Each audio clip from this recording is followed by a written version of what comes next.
Good morning student. आज हम संस्कृत रुचिरा के पाठ 15 पहेलिका का अध्ययन करेंगे।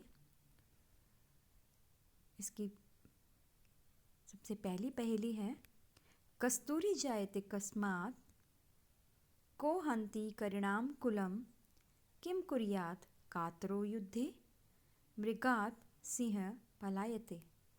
अर्थात पहली लाइन का अर्थ है, कस्तूरी कहाँ से उत्पन्न होती है। दूसरी लाइन है, को हन्ति करिणाम कुलम, हाथियों के कुल को कौन मारता है। तीसरी पंक्ति है, किम कुर्यात् कातरो युद्धे, कायर व्यक्ति युद्ध में क्या करता है।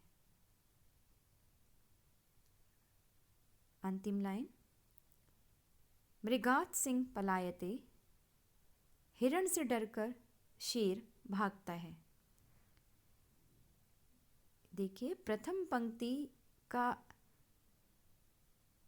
उत्तर अंतिम पंक्ति का प्रथम अक्षर है। जैसे कस्तूरी जायते कस्मात्, तो मृगात् जो है प्रथम पंक्ति का अर्थ है, यानी कि कस्तूरी कहाँ से उत्पन्न होती है, तो हिरण से। दूसरी पंक्ति में हाथियों के झुंड को कुल यानी कि कुल को कौन मारता है, तो ये अंतिम पंक्ति का जो है दूसरा अक्षर जो है, ये इसका उत्तर है कि हाथियों के कुल को जो है शेर मारता है। और जो तीसरी पंक्ति है, किम कुर्यात् कातरो युद्धे, कायर व्यक्ति युद्ध में क्या करता है, तो अंतिम पंक्ति का अंतिम अक्षर जो है ये इसका उत्तर है, यानी कि कायर व्यक्ति युद्ध में भागता है। तो इस प्रकार इसी पंक्ति में पहेली में इसके उत्तर भी छुपा हुआ था। दूसरी पंक्ति है, सीमांतिनेषु क शांता राजा को अबबत गुणोत्तम विद्याधबी क सदा वंद्या अत्रोवक्तम न बुध्यते।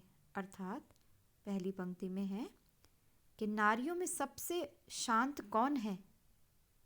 दूसरी पंक्ति है, सबसे गुणवान राजा कौन है। तीसरी पंक्ति है, विद्वानों द्वारा कौन वंदनीय है। अब ये देखिए, पहली पंक्ति का सी और उसी पंक्ति का लास्ट अक्षर ता मिलाएंगे तो इस पंक्ति का उत्तर मिलेगा, यानी कि नारियों में सबसे शांत है सीता। उसी प्रकार दूसरी पंक्ति का भी प्रथम अक्षर और उसी पंक्ति का अंतिम अक्षर मिला के, यानी कि राजाओं में उत्तम गुणों वाला कौन है, तो बनेगा राम। द्वितीय पंक्ति का भी देखिए, प्रथम अक्षर मिलाइए वी और उसी का लास्ट अक्षर विद्या, यानी कि विद्वानों द्वारा कौन वंदनीय है, तो है विद्या। अत्र वोक्तम न बुध्यते, अंतिम पंक्ति का अक्षर है कि उत्तर हमें इसी पंक्ति में बताया गया था, लेकिन हमें उस समय समझ में नहीं आ रहा था, अब आ गया। उसी प्रकार द्वितीय जो है तीसरी पहेली है, कम संघान कृष्ण, यानी कि कृष्ण ने किसको मारा। को शीतलवाहिनी गंगा, शीतल जलवाहिनी गंगा कौन है या कहाँ बहती है। के दार पोषणरतः, पत्नी का पोषण कौन करते हैं। अंतिम पंक्ति है, कम बलवंतम न बाधते शीतम, यानी कि किस बलवान को सर्दी नहीं लगती। तो देखिए, प्रथम पंक्ति का क और उसी के जो है द्वितीय अक्षर का फर्स्ट वर्ण बनेगा कंस, यानी कि कृष्ण ने किसको मारा, कंस को। उसी प्रकार द्वितीय लाइन का भी प्रथम अक्षर और उसी का जो है प्रथम वर्ण और सेकेंड द्वितीय वर्ण आप लेंगे तो बनेगा काशी, यानी कि शीतल जलवाहिनी गंगा कौन है, तो वो है जो कहाँ बहती है, तो वो जो है काशी में बहती है।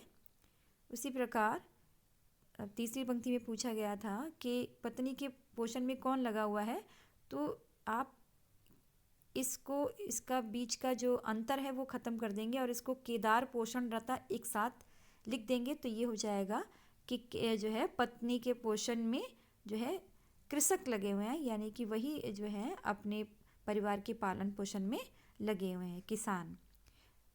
अब द्वितीय अक्षर में किसी जो है सर्दी किसको नहीं लगती, तो कम और ये बल को जोड़ देंगे वंतम, यानी कि कंबल वाले को हो जाएगा कि कंबल वाले को सर्दी नहीं लगती है। उसी प्रकार देखिए इन्हीं अक्षरों में जो है इन्हीं पंक्तियों में इनके जो है उत्तर छुपे थे। उसी प्रकार जो है लास्ट पंक्ति है, पहली है हमारी भोजनांते च कियम पेयम, यानी कि भोजन के बाद क्या पीना चाहिए।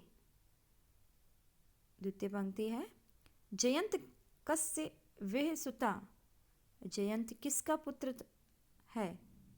कथम विष्णु पदम प्रोक्तम, स्वर्ग या मोक्ष कैसा बताया गया है। तक्रम शक्रस्य दुर्लभ, यानी कि अब ये देखिए छाछ इंद्र का दुर्लभ है। ये देखिए इसमें भी इसी प्रकार है कि प्रथम पंक्ति का उत्तर जो है अंतिम पंक्ति का प्रथम अक्षर है, यानी कि भोजन के अंत में हमें क्या पीना चाहिए, तक्रम, तक्रम माने छाछ पीनी चाहिए।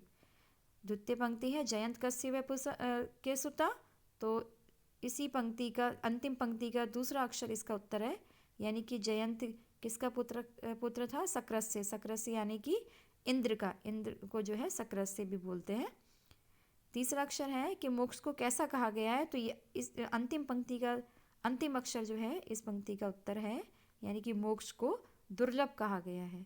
तो इस प्रकार इन्हीं पहेलियों में हमें इनके उत्तर मिलते हैं। धन्यवाद।